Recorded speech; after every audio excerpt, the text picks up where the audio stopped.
saking pakurmatan kula nuwun kemareng ngaturaken wilujeng siang kunjuk sagiring para rawuh para pemudhen lan ugi wara bini sepuh. Bismillahirrahmanirrahim. Assalamualaikum warahmatullahi wabarakatuh. Alhamdulillahirabbil alamin.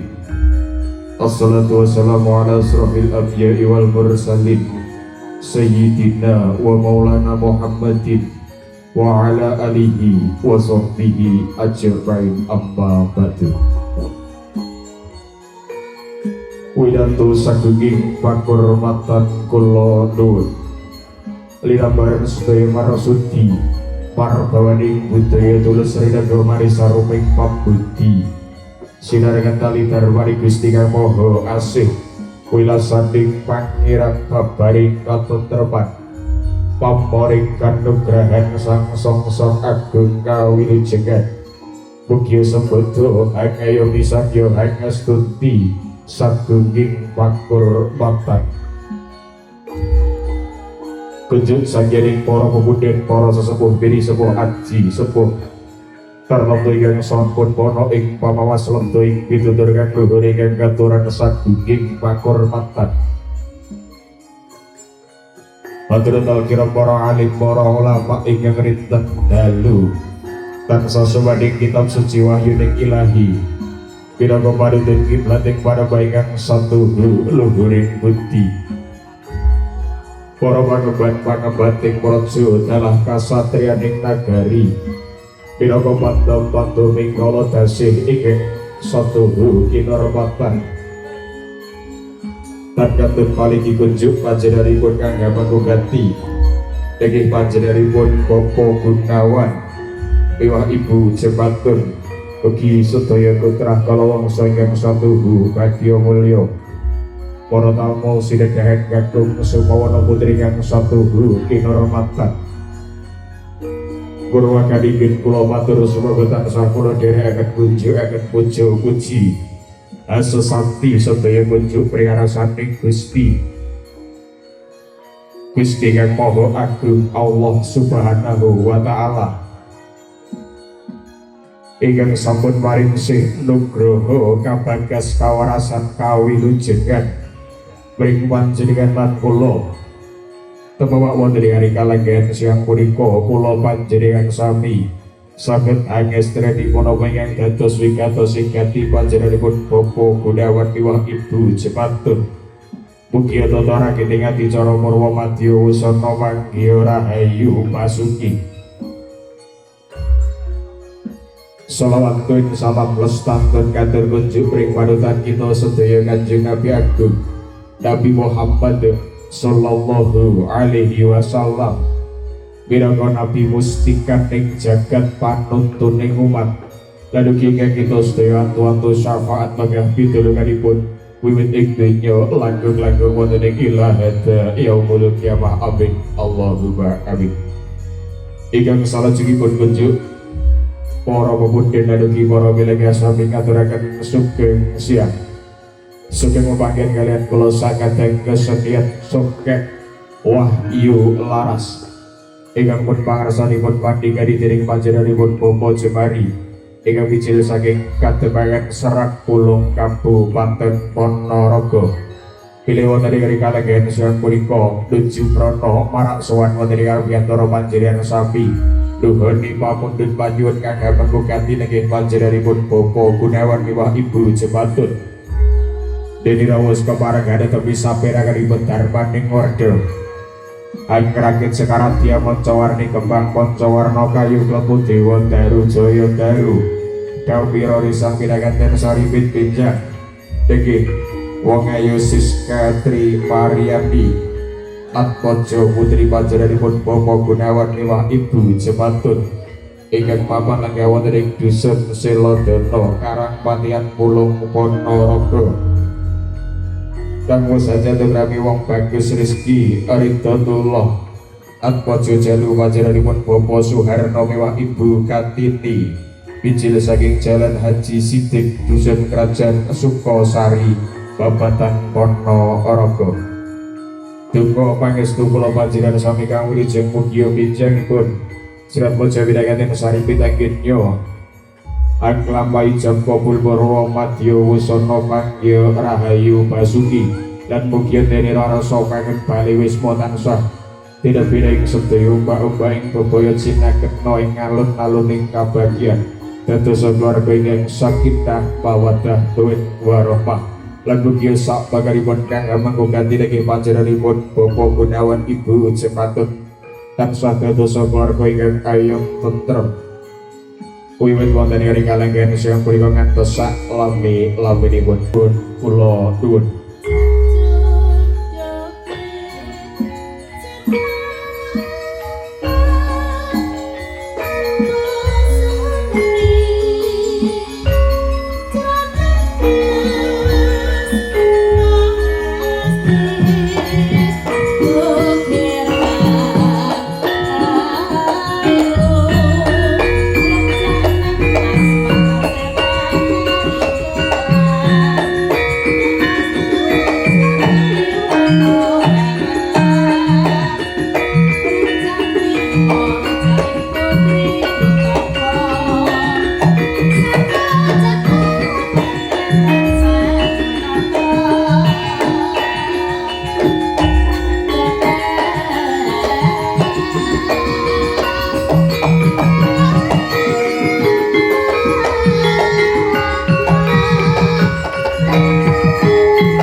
Sinten ingkang bawa niki kula lek kon bawa kok oh Pak ingkang wonten wingke nggih ngaturaken wilujeng siang nggih Pak nggih aku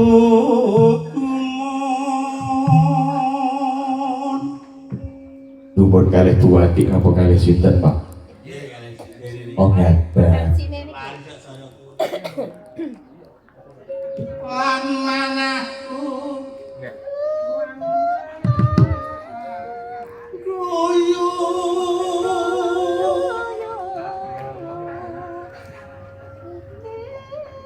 iki kendhing apa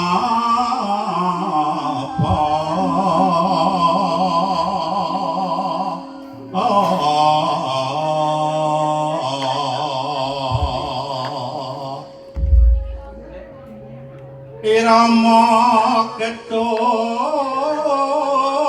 mrah api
Ibu nggih. Yes. Jenengan wau pun dugi mriki napa pun absen teng kantor. Biasanya absen teng kantor. Oh, wakil bapak nggih.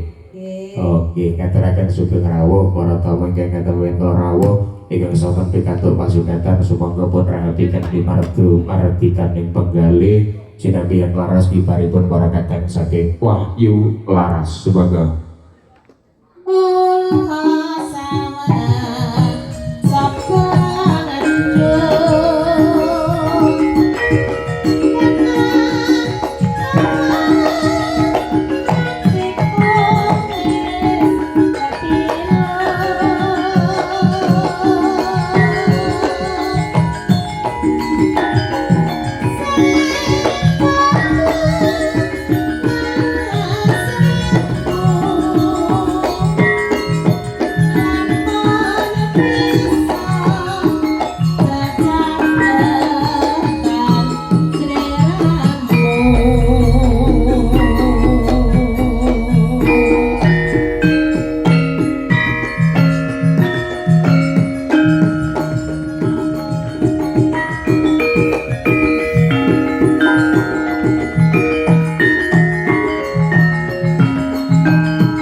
nggih sekek ngaten lho Mas nggih.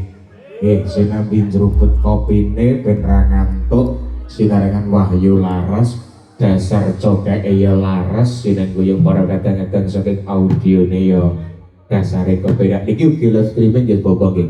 Oke, saking Abah Wisnu ngeten. Oh nggih, matur gunging panuwun. Mangke apabila panjenengan sami sampun kondur saking mriki mangke saged dipun pirsani lumantar channel YouTube-ipun Abah Wisnu ngeten nggih Abah nggih. Nggih Abah kula anu. Semoga kadang pun lajengaken kula sama sampun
saka berang lor nggih Mas nggih. Nggih, jan duduk Mas. Berang luar. Luar napa luar? Lah dalah bubra ki luar. Ngeten iki kok. Nggih, apa bisa numpak nek pendhet gambar kula filtere rada ditambahi lho nggih. Dasare wong ireng kok lek filtere ra tambahi mundak kaya oli mengi keleng-keleng lho nggih. Kesake sing ngerti, mesake kamerane. Ngaten nggih Bapak nggih. Nggih, Abuk pilih sampun wonten pamundutan panjenengan sumangga. Oke, dereng wonten. Kalau mau sampun wonten ingkang request lho Mas, lumantar WA kula. Dasare aku ki yo rada duwe kenalan ya. Dalah. Nggih, kalau mau sampun wonten ingkang kersakaken tresno suci. Biane pun kata sing lebet nggih Mas. Nggih, pun mlebet kathah